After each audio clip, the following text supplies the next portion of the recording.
We are going to talk about basketball.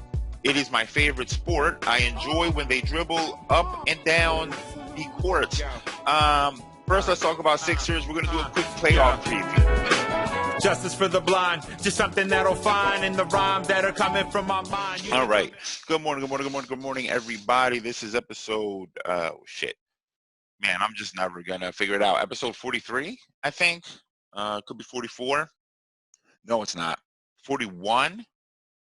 Maybe it's 42. Anyway, it could have been at any of the episodes in the low 40s. Welcome to any of the episodes in the low 40s. This is your host with the most, Brian.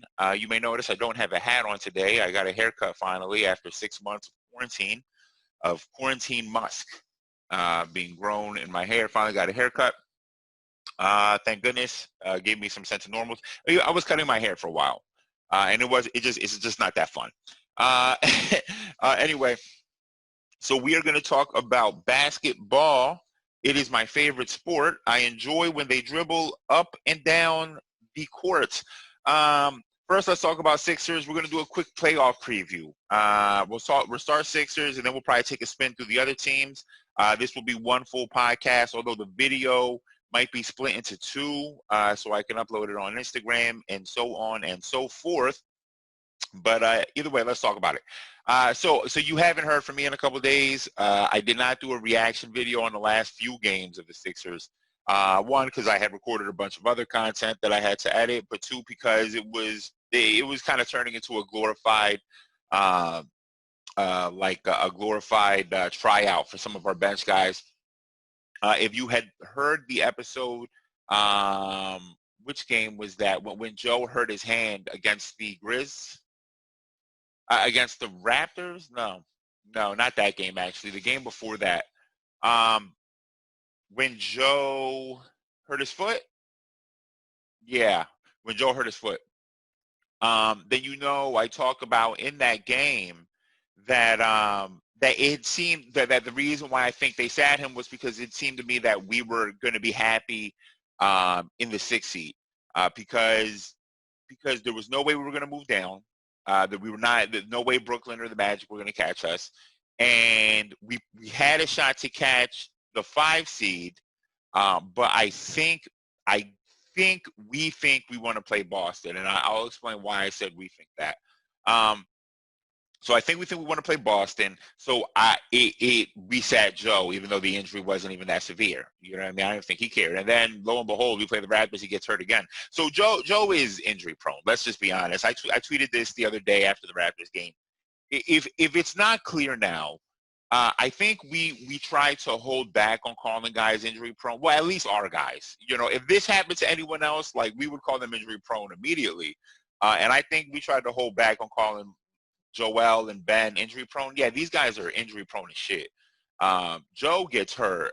It doesn't take anything for him to get hurt. I mean, my man just block shot, land, hurt foot. A couple days later, Marcus Gasol reaches and hits the ball, hurt hand, and now he's out of that game. Like, come on. What is it? It takes nothing to hurt you. You know what I mean? Like, as strong and big as you are, it takes nothing to hurt you. The hand thing is particularly irritating because I think it's not the first time he's hurt his hand or his wrist. And I don't know, I don't know. Listen, I don't know. You know what I mean? I'm not like a personal trainer here, but it would just seem to me that maybe he needs to be strengthening those parts of his arms because people are going to be hitting the shit out of him. Listen, Shaq got the shit kicked out of his hands constantly. Hands and arms just beat the fuck up. People desperately trying to foul him, and he never lost the ball. You could have hit his fucking arms with a sledgehammer. That dude was never going to lose the ball, and Joe loses the ball so easily. I don't know if, like, there is a type of situation where, because, and as a basketball player myself, I do notice this is someone who plays in the post too, where you want to have a soft touch around the rim could turn into a situation where you are now where you're holding the ball a little bit lighter, maybe, because you want to maintain a soft touch.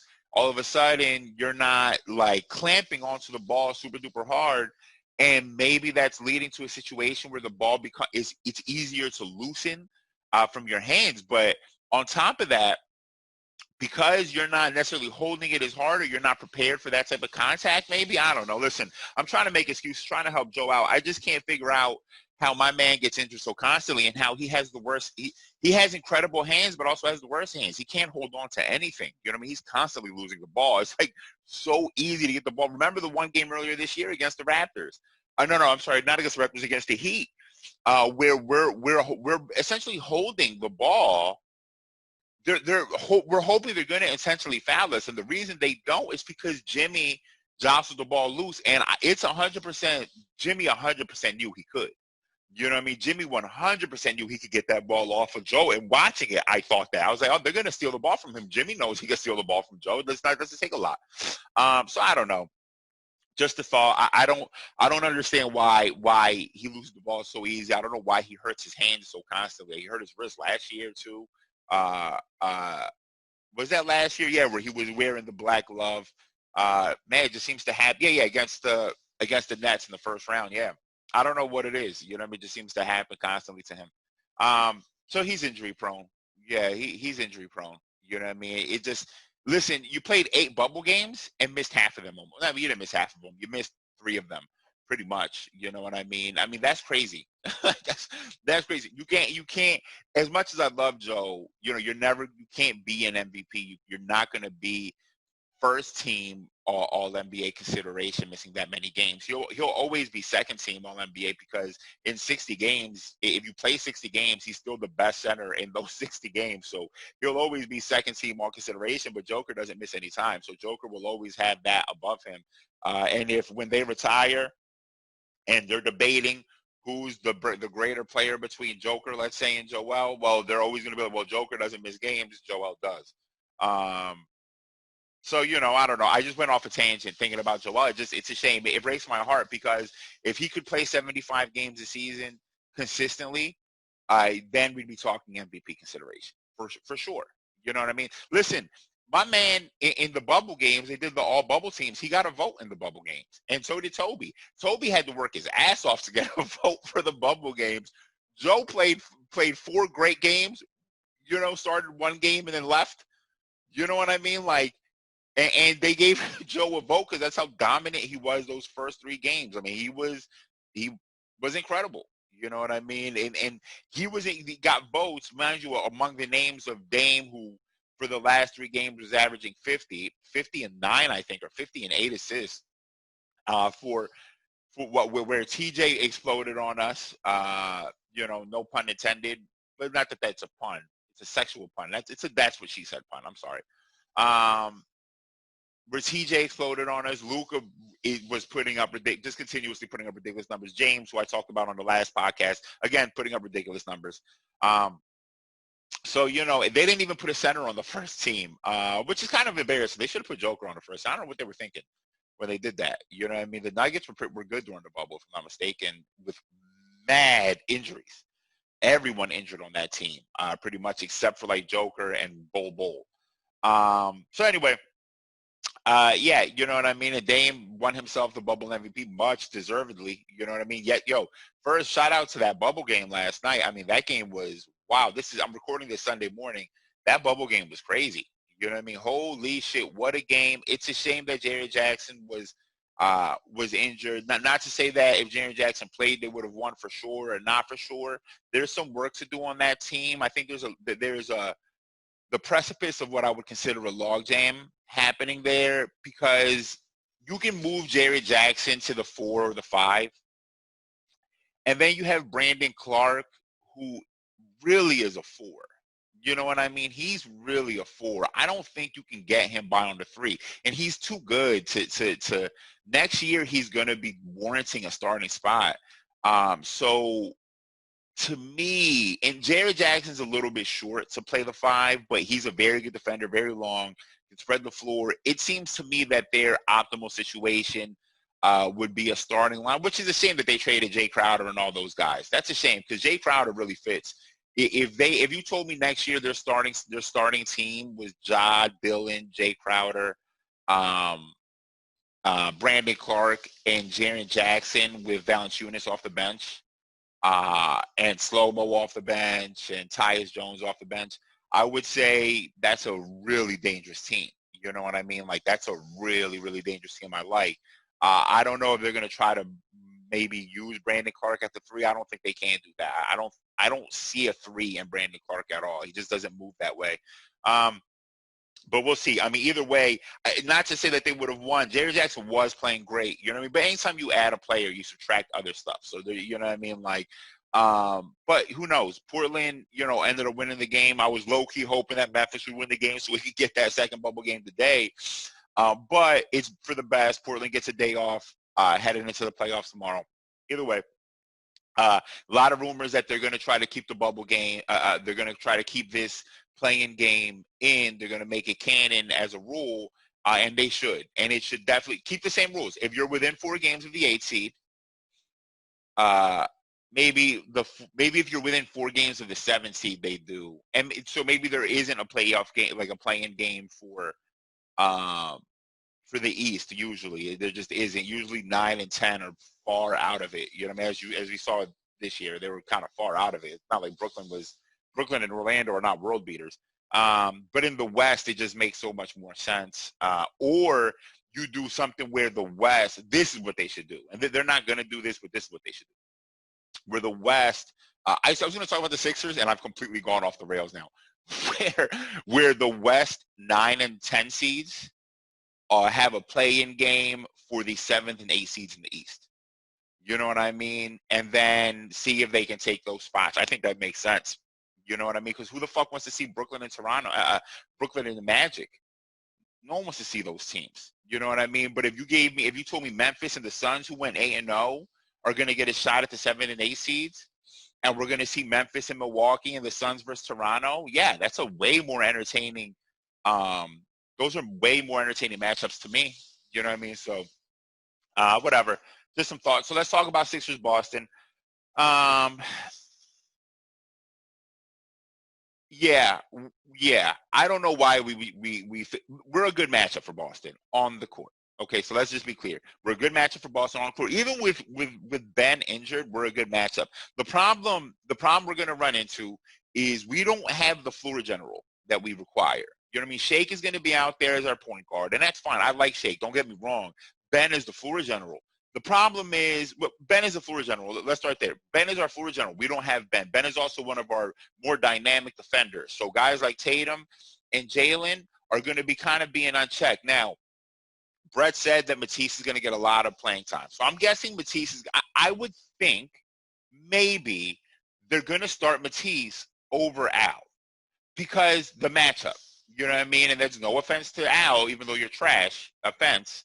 I'm sorry. You played well during the bubble. Let's not shit on Al. And we're going to talk about that in a second, actually. But let's not shit on Al. He played well during the bubble. But that makes the most sense to me, especially with Enes Kanter coming off the bench. It would make a lot more sense to have Al coming off the bench to match up against Enes to take some of the work off of Joe. Daniel Tice isn't going to stop Joe by any means. Enes is not going to stop Joe either, but at least he's a more physical body. Daniel Tice cannot. I'm sorry, Vanilla Tice cannot stop Joe at all. And I like Daniel Tice. He's not stopping Joel Embiid. So they're going to be game planning around that. And making a more dynamic lineup by having another shooter at the 4 is going to help. Maybe it's not Matisse. Maybe it's Mike Scott. You know, Mike Scott's just shooting more consistently. You know what I mean? So maybe you could literally make an argument for Mike Scott, who's also like a hard-nosed defender. You can put him on Gordon Hayward. Gordon, who's not as aggressive. The matchups are going to be Shake against Kemba. Poor Kemba, man. I like him a lot. I do like Kemba a lot. I'm not the biggest fan of his. He was a little bit overrated when he was in Charlotte. He's a high-volume scorer. High-volume scorer. And he's been playing okay. Don't get me wrong. He was an all-star this year. But he hurt his knee. And there were rumors that the Celtics were not happy that he played so many minutes in the All-Star game because it exacerbated the problem. He ended up missing a bunch of games after the All-Star game. After the All-Star break. And then, quarantine happened, whatever. Everyone was like, well, Kemba's going to be fine. And then a week before the bubble started, Kemba, there was like a quote of Kemba saying, yeah, my knee is still a problem, but, it's better than it was. Well, that's scary. Like, that kind of sucks. It's been 6 months since you played. You know what I mean? And you're still injured. So we'll see. Kemba's just not as dynamic as he is right now. So I think that's going to help Shake. Also going to help put pressure on Kemba. It's going to help put pressure on Kemba. Those guys are going to have to score because what they're going to end up doing is hiding Kemba on whoever's not going to score. And Matisse, if Matisse is at the 3, expect to see a lot of Kemba on Matisse. You know what I mean? And we're going to be in a situation where we've never seen Matisse post up, but we may have to see Matisse post or get to the rim a little bit, force Kemba into situations where he has to defend. Otherwise, we're going to see them force Jalen and Tatum on Josh and Shake to take them out of the game. And trust me, those 2 guys as defenders are going to take them out of the game. They're long. It's going to be difficult to get the ball. We suck at getting the ball to Joe anyway. We are the worst at getting the ball to Joe. Well, you're going to put longer defenders on our 2 initiators of the offense, and it's going to make it that much more difficult to get the ball to Joe. So it's going to be hard. It's going to be hard to see. Listen, trust me, Brad Stevens is thinking about this. This is the scary part. We kind of settled or opted. We should have been fighting for our lives to get to that 5 spot to play Indiana. We should have been fighting for our fucking lives to play Indiana. Fuck Indiana. I understand that we give up 100 points a game to TJ, that TJ is constantly holding the Wilt 100-point sign against us. But I would 1,000,000% rather play Indiana than play Boston because Brad Stevens is going to fucking wash Brett Brown. He is going to wash him up and down that court, man. And that is scary. And everything I'm saying are ways that he can do it. Now, listen, I am not as smart. I would never pretend to be as smart as Brad Stevens is or as smart as Brett Brown is for that matter. But just seeing early, if I'm looking at this early, these are the early things that we're going to see. Al come off the bench, I think makes 100%. If we don't bring Al off the bench, then we're not thinking. Because you're going to match up Al against who? Gordon, Tatum. They're going to be – they run an offense as such. The thing that the Celtics are incredible at, and if you've been watching them since Brad Stevens got there, is they are incredible at exposing mismatches. Every single time they run a lot of pick and roll, a lot of off-ball screens, on-ball screens. They're just looking for switches to find the weak spot on the court. Al is going to be that weak spot, and they're going to force Al to constantly be guarding guys on the perimeter, and he'll fare well for a bit, but that's not going to fly long enough. They're going to force him into foul trouble easy doing that. So they're going to have to bring Al off the bench. You're going to need another good perimeter defender, and that's Matisse. Matisse is an exceptional perimeter defender. Keeping him out of foul trouble is going to be that has to be the messaging to him. Listen, I know you want to block everything. Chill. Don't get any blocks this game. If you get a block by accident, cool. Stop jumping. Relax and stop jumping. You got to stop falling for pump fakes. Stop reaching. You know what I mean? Unless somebody goes by you on a screen and you got an easy poke, don't reach on Kemba, please. If you want to try that on Jalen, sure. His handle is not as tight. Gordon is a little bit taller. Tatum's taller, so you might have a better chance at reaching them without getting a foul called, but you got to chill. Just defend people straight up. That's got to be the messaging to Matisse this game because we're going to require him to be chasing people on the perimeter consistently. I can't imagine we're going to start Al. It wouldn't make any sense. You know what I mean? Al is just offensively. We're to force the ball into Al offensively takes us out of any type of rhythm. Where it takes us out of giving the ball to our best basketball player. It doesn't make sense. Let's not do that, please, Bray. Oh my God, he's going to do that, isn't he? He's gonna think it's better offensively. Listen, we're in the NBA where we're trading threes for twos constantly here, and this team has a lot of three-point. Every single one in the lineup shoots. Daniel Tice can hit threes. He can step out and hit threes. He'll shoot them. You know what I mean? Gordon Hayward, above average three-point shooter. Tatum has become I think he's probably a league average three-point shooter. Jalen has games where he can score 40 points on 15 shots. I mean, he really will go ballistic at times. It's not as consistent as Tatum is, but when Jalen is scoring, it's usually like when Jalen goes off, it's like Klay Thompson and Steph. You'll see Steph is more consistently going to go off, but when you found out that Klay went off, it was 60 points with 10 dribbles. You know what I mean? So that's what Jalen is. Jalen is kind of like that, where when he's going off, everything is dropping. And we know Kemba can go off. Kemba has lit us up a million times in the past. So, you know what I mean? Like, we need dynamic defenders on the perimeter. I can't imagine we're going to try to go out there. Again, the switch for the scary thing about the Celtics is them putting those long ass defenders on the initiators of our offense, and that's going to cause a bunch of issues. They're not going to be able to get the ball to Joe unless you go offense for defense and say that we're going to start someone like Furkan, who can, chase on the perimeter to defend, but is also a pretty good playmaker. So then you put three playmakers out there to try to combat that. Those two guys who are, again, cause havoc on defense, are mad long, are going to cause issues. So we'll see. Just a few things. I just can't imagine we start out. That would be one of the first mistakes. I mean, you'd be chalking up game one, I think, if you start out pretty much. And I mean, we just suck at getting the ball to Joe. That's the scary part. Look, so I don't see how Brett is going to make it out of here. I'm over it.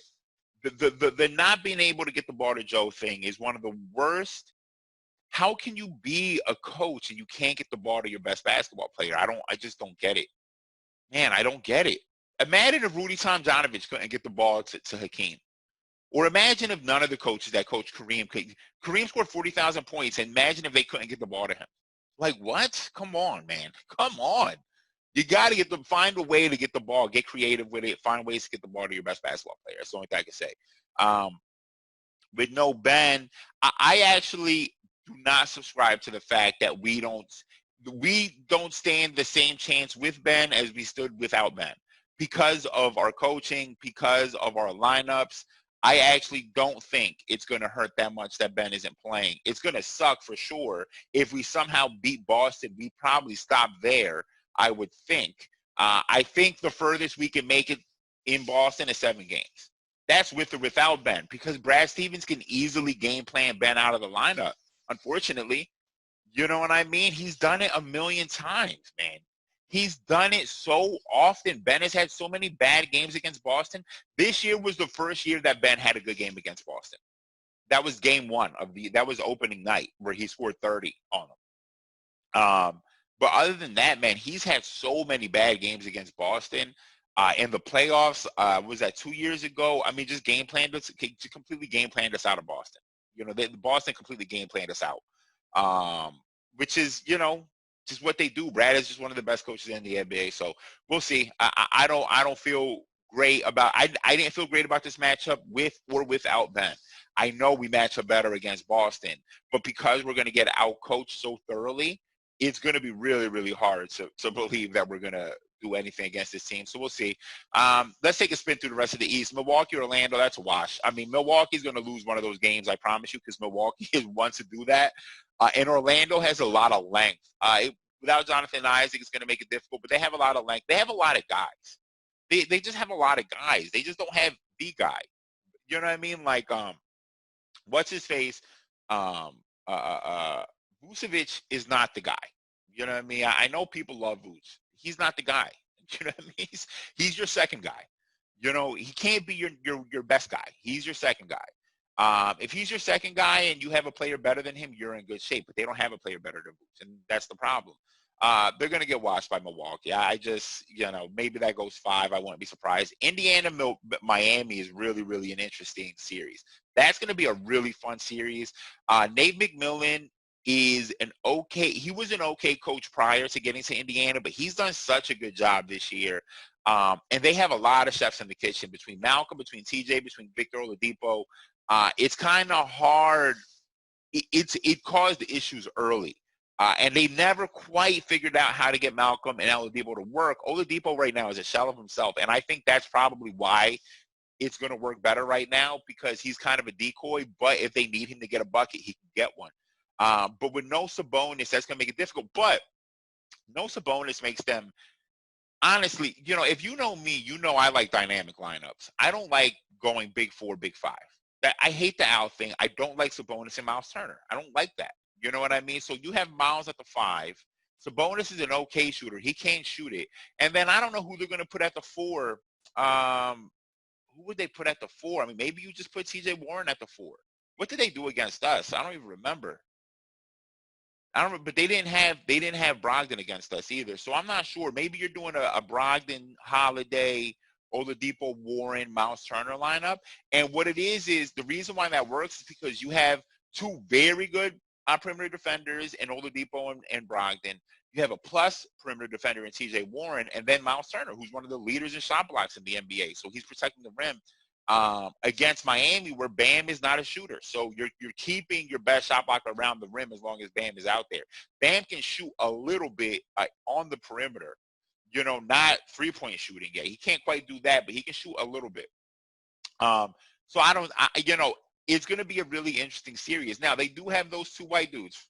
They have a lot of white dudes who can shoot, honestly. Let me stop. They have all the white dudes who can shoot. They have between Duncan, between Tyler, between who's this handsome motherfucker who came from Portland?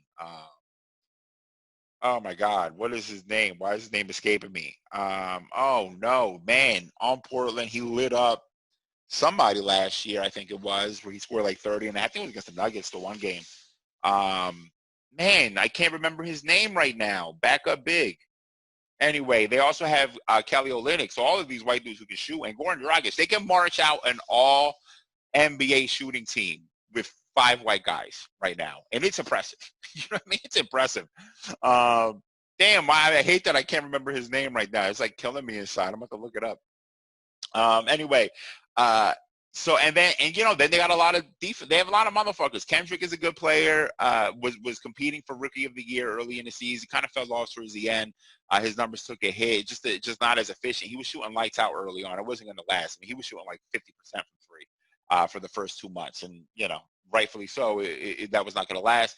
Obviously, you got Jimmy. They got Iggy. They got Jay Crowder. They have a lot of guys. Not that Iggy is really a game maker, but he has a medal. He has championship medal to him, and that matters. You know what I mean? That matters, especially to all the young guys.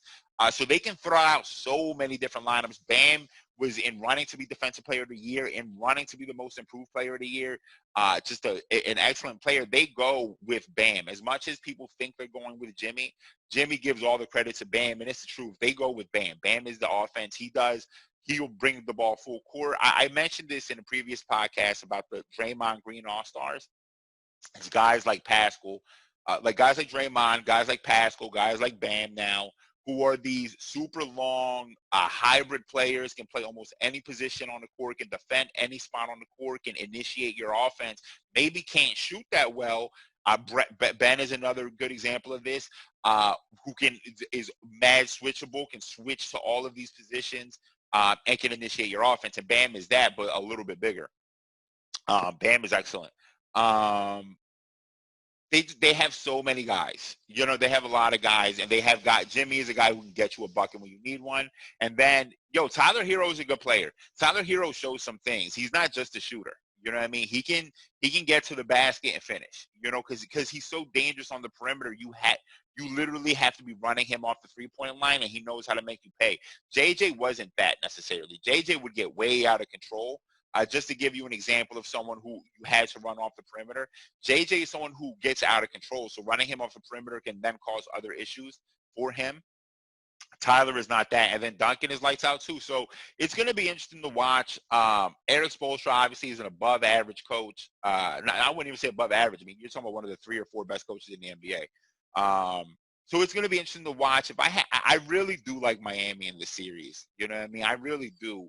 Sabonis really, again, I don't like that matchup, the Sabonis thing, but the way they did it, because Sabonis can shoot and because Miles Turner can shoot and because Miles doesn't require the ball, Sabonis would go off and they would dominate people on rebounds. You know what I mean? Sabonis is liable to go out and get 20 rebounds easily.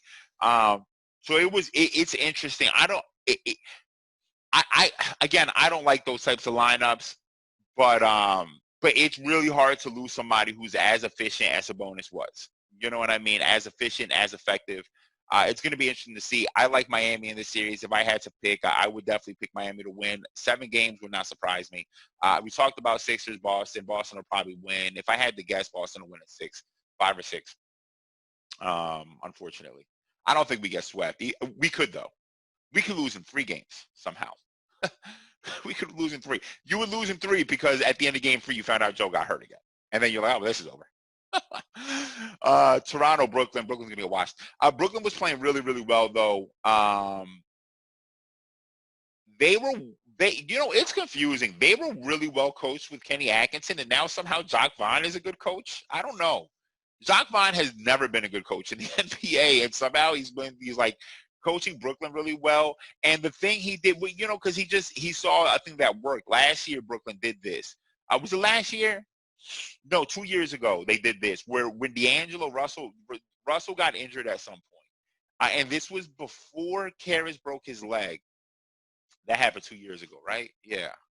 That happened 2 years ago, I think. Maybe that was last year and Kyrie got injured. There was a point where either Kyrie got injured or when they had D'Angelo got injured, where they decided to put the ball, where they decided to put the ball in Karis LeVert's hands. And Karis showed a really, innate ability to create out there. It was really impressive.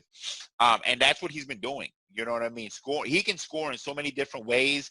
One of the really better finishers. Man, he really showed me some stuff. The way his ability to essentially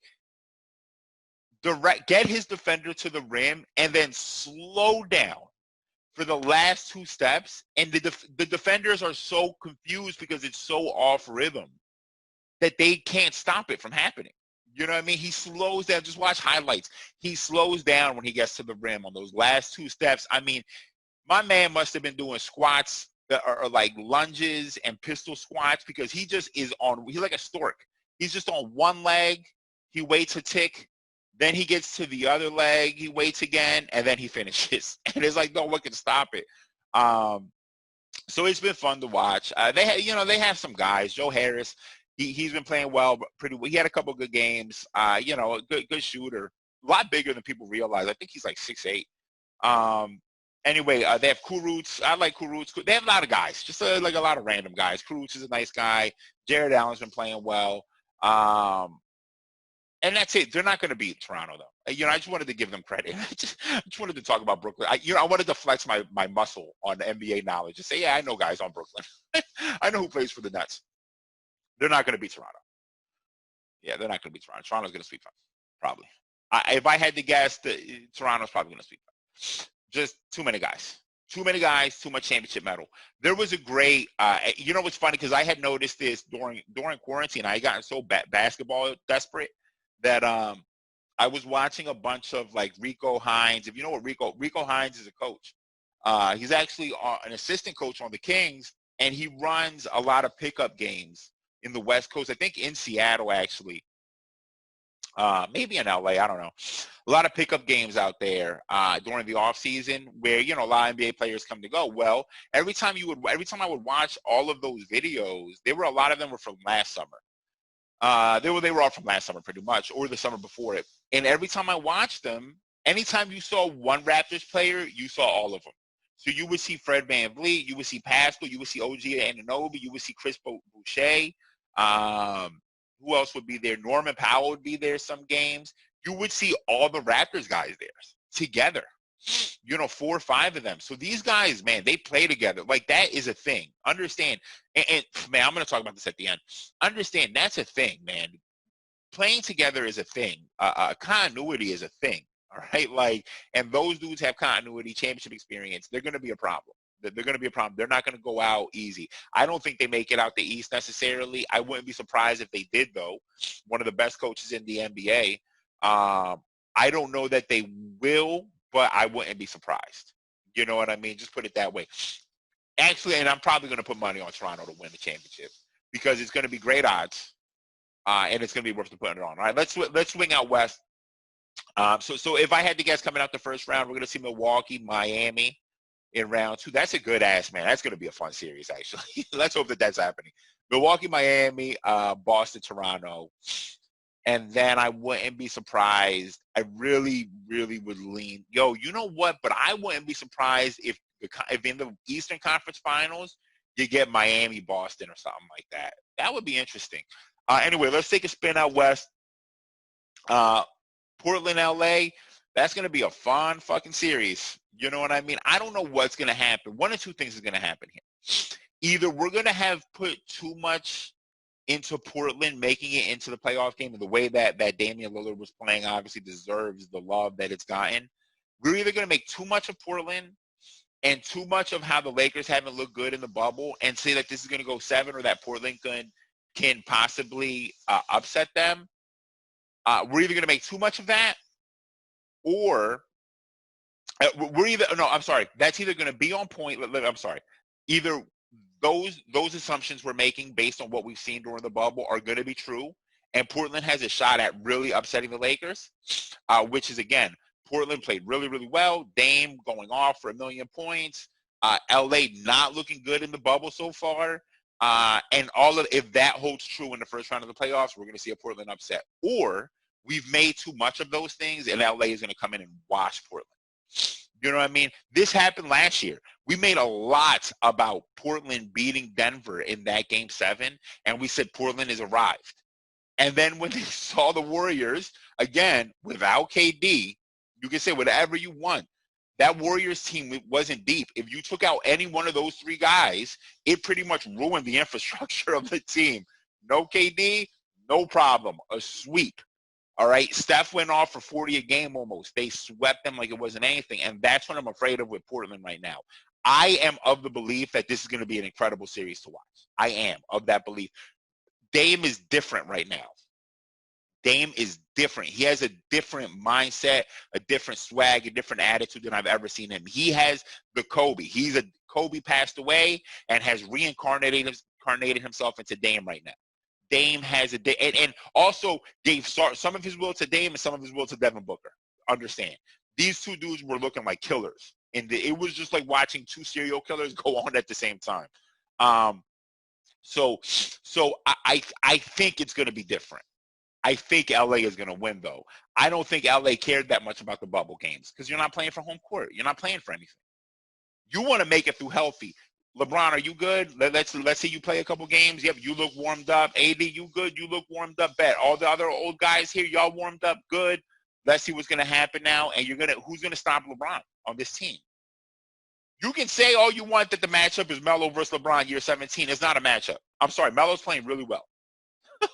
He's playing well, okay? I'm not going to take credit away from Melo. This is not a matchup, all right? This is LeBron. The adults have to talk. And it's going to be LeBron is talking to Dame on the 2 teams. And Melo is just going to kind of be hanging around. He's like the old hitman. You know what I mean? So it's going to be interesting to see. You know, I don't know. I don't know what's going to happen. You know what I mean? I'm leaning towards LA winning in 6. If I had to pick something, I think that's a safe pick. LA 6 is a safe pick, I think. Houston, OKC, I would not be surprised if Portland win. I would be so unsurprised by any of these outcomes. There's a few outcomes I'd be surprised. I'd be surprised if the Sixers beat Boston. I'm sorry. I'm so sorry. I wouldn't be surprised if Portland beats LA. I wouldn't be surprised if LA sweeps Portland. So I think LA 6. Houston, OKC. Now this is going to be motherfucking fireworks. They're going to have Schroeder back, I believe, if I'm not mistaken. Yeah, he's already back. I think he's already in the bubble. Am I wrong? I might be wrong. I should look that up. They're going to have Schroeder back. If not in the beginning, they're going to need him though. They need him because this is a team that can go small. They can really go small against Houston and fuck them up because they could definitely march out. They're going to open the game with Steven Adams. Steven Adams causes havoc defensively and in terms of rebounds. But like most people, the reason that this Houston thing was working for a while is because when you see it, and this happens, just think about if you play basketball, think about times you play basketball at a court, and you see that your team has a big man and their team doesn't have a big man, you start forcing it into the big man, thinking that it's a matchup, and you end up getting kind of inefficient offense by doing that, and that's what Houston relies on. They rely on teams trying to take advantage of them being small, and it takes them out of their offense. Listen, James Harden, and I've been saying this forever, is one of the best post defenders in the NBA, as you saw him do against Joel the other night. You know what I mean? What James Harden did to Joel is something he does to every big whoever tries to post him up. It's the most hilarious thing you'll ever see. He's an incredible post defender. It's like there's I'm sure there are highlights of it. He does incredible jobs on post. But if OKC gets cute and says we're going to march out, that their lineup of death is a combination of things where they put out Chris Paul, Shea Gildress, SGA, Dennis Schroeder. Then they have a couple other guys they can put out there. So then they can either put out Ralph Nader, who I like Nader a lot. They could do Baisley. Baisley has shown some things in the bubble. I like him too. They can go Roberson for defense. And then they can put Gallinari at the 5, who kind of like low-key is a small ball 5 in today's NBA. He's too short to be a small ball 5 almost, but he could be. And they can just go blow for blow and see who's going to do better. Now James has to stare down Chris Paul across from him. It's different when Chris Paul was on the teams and James was talking all reckless to Chris Paul and Chris Paul was trying to be a good teammate and eat it. And it's going to be different when you're trying to talk down a killer on the other side of the court who's now there for blood. So what's going to happen? This is going to be a fun fucking – there's going to be blood. There will be blood. Somewhere there's a man with an oil rig screaming curses and profanities at people because of this series. And this is a joke about There Will Be Blood, the movie, if you've never watched it. It's not that good anyway. Denver, Utah. Oh, so Houston, OKC, I don't know what the fuck is going to happen. And because of that, I'm going to say it's going to go 7. And I'm going to say OKC wins. Houston, low-key, is a team that is on a tightrope. What they did getting, all right, so trading Clint and trading for Russell Westbrook, excuse me, that was disgusting. I'm so sorry. Trading that guy and trading for that guy were the death throes of a dying organization because Daryl Morey doesn't have a contract extension, and also the China thing really caused issues in the NBA, the thing he said about China. So he may not be there next year. And a lot of people feel like all those moves he made were like a final, like, I'm going to lean all the way into this small ball 3-point dynamic offense thing, trade Clint and get this guy. Get this guy and trade Clint. Get Russ and trade Clint. And Mike D'Antoni doesn't have a contract extension. So this is a team that is that because James Harden is so incredible, the amount of flux that it's actually experiencing is being hidden. You know what I mean? Behind James Harden's constant MVP campaign. So that is when you have splinters like that. And OKC is different because they had what we thought had splinters in the beginning of the year. Now all of a sudden you got the goodwill of Coach of the Year votes for Billy Donovan, tied for Coach of the Year. Chris Paul being one of the best point guards we've ever fucking seen. Fuck what you heard. SGA learning from Chris Paul. Yo, more SGA you watch, the more you see Chris Paul things in him. It's crazy. Dennis Schroeder evolving, kind of, just saying, yo, we can all play together. Baisley's getting better. Nader's getting better. They got Roberson back. Steven Adams is Steven Adams. Gallinari fits. It's really surprising. This may not be the same team next year. They have another guy. If they could upgrade that Gallinari spot, I would say that's what you're trying to do. I don't know who you would upgrade Gallinari with, but either way, this is a team that I think is less in flux than Houston, and I think that could cause an issue for Houston. So I'm gonna say OKC in 7 is what I'm gonna say. I'm probably wrong here, but I'm gonna say that. Just because of Houston's whole situation is murkier than people know. Houston, Denver, Utah. Utah has not been impressive. Them losing Bogdanovich hurt them. Bogdanovich offered a lot of offense for them. And again, like I just talked about Houston, they're splinters. You know what I mean? Donovan, shout out to Donovan, who's being the best teammate he can be. Oh, I mentioned this on the last podcast. I want to talk about how much Rudy Gobert was an asshole. If you watch them play, there was a report during COVID, because obviously Rudy, being the dick that he was giving people COVID, and he would do all types of dumb shit, which is why it caused issues. Because the mic thing, when he touched all the reporters' mics, was a microcosm, no pun intended, of things that he was doing in the locker room, and all the players were getting pissed off at him. Additionally, he thought he was more deserving of a bigger role in the offense, and he made that obvious. To one point in the article they mentioned, and I remember this. I actually remember this interview. Rudy had like a 2020 game. He had a really good game, and they were interviewing Rudy, and Donovan Mitchell photobombed the bombed the interview, also giving Rudy love, and Rudy screamed past the fucking ball, and everyone laughed it off, except that the front office did not laugh it off because that's how Rudy felt. And Rudy is like constantly showing up Donovan Mitchell. He looks like a dick. Donovan is a volume scorer. I get why people could be bothered by that, but he's your best basketball player offensively. Rudy, you're just a defensive guy. You have the worst hands in the NBA. If we have to force the ball to you, that means we're fucking up our offense. So, Rudy, fuck out of here, bro. FOH. That's going to cause issues here. That is going to cause issues. Denver has too many guys for you to come in here with possible issues and think you're going to beat them. They have a million guys on this team. A million guys. Now they got Bol, who's playing incredible. All of these long guys, Jeremy Grant, Michael Porter, they have all of these guys. Paul Millsap still. Torrey Craig still an above-average defender. Jamal Murray still.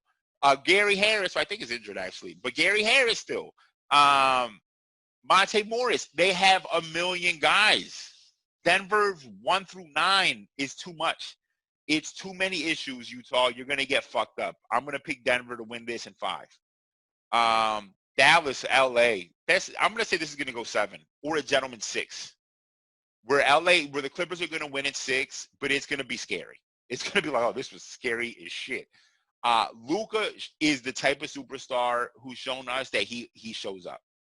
He's shown us already. He's shown us. That's a thing. There are superstars where Paul George is a superstar. AD is a superstar. Giannis, superstar, right? But they get to the playoffs, or when it gets down to it, it gets into the tightness of the game, and they don't show up. This was a big problem for LeBron, but for a long time. Understand that. Because he may finish the game 48-8, but when it was coming down to it, he couldn't get anything going. He needed to finish with 50 those games, right? He couldn't get anything going. As this team is going on a run, LeBron has disappeared. Luka has shown the propensity, and LeBron has casted those off. Okay, that's no longer a thing, just to be clear. Luka has shown that he has a flair for the moment like no player we've seen before him other than Kobe. You know what I mean? Honestly, if I had to pick someone that reminds me that, Kobe's shadow is all over this series, all over these playoffs. Luka has shown a flair for the moment like Kobe, and it's really impressive. You know what I mean? He knows when it's time. He just knows. He knows when they need a basket instinctively. He just knows. You know what I mean? And when it's time to get clutch, he gets clutch. I've seen him hit so many big 3-pointers in the last minute of a game. It's crazy. As clutch as Chris Paul is at the end of games, Luka is right up there, man. That dude takes over at the end of games, man. And he is. So this is going to be scary for the Clippers, I would think. This is not going to be. This is the 2-7 is the most insulting thing to call that. You know what I mean? Because you could easily just make this the conference finals. You know what I mean? You really, really could. Like Dallas, Dallas could be almost any team on this list. If I'm just keeping it real, if Dallas won a championship this year, I wouldn't even be surprised by it. They have a lot of guys. They have a lot of guys. They have a lot of scoring. They are, I think, the all-time highest, most efficient offense in NBA history right now, if I'm not mistaken, and they're the 7th seed. So it's going to be interesting. I think the Clippers are going to win this series. I would say Clippers in 7. I'm going to say Clippers in 7 here. Yeah, I'm going to say Clippers in 7. I'm going to say LA in 6. I'm going to say OKC in 7. I'm going to say Denver in 5 or 6. Milwaukee, I'm going to say in 5 against Orlando. Miami in 7 against Indiana. Boston in 6. And Toronto in 4. I think Toronto sweeps Brooklyn. And that's it. Yeah, that's what I got. I'm sorry, Sixers fans. Even as a Sixers fan, my fandom gave us 2 games. My fandom could not give us the win. I just don't see it. I wouldn't be surprised. Look, there is a road, and let me be clear. This is the road where we win this series. The road is that Joel ascends into the territory we know he can be, where he should be. We know where Joel should be. Okay, that's evolutionary Hakeem. And Joel ascends into that position, and we figure out how to get the ball to him in spots where he can dominate. Brett somehow becomes a better coach all of a sudden. I don't know how that happens. He like somehow, R.I.P. Jerry Sloan, he takes in the spirit of Jerry and becomes a better coach and says, oh, I should get the ball to the best offensive big guy that I have. Let me try that out for a while.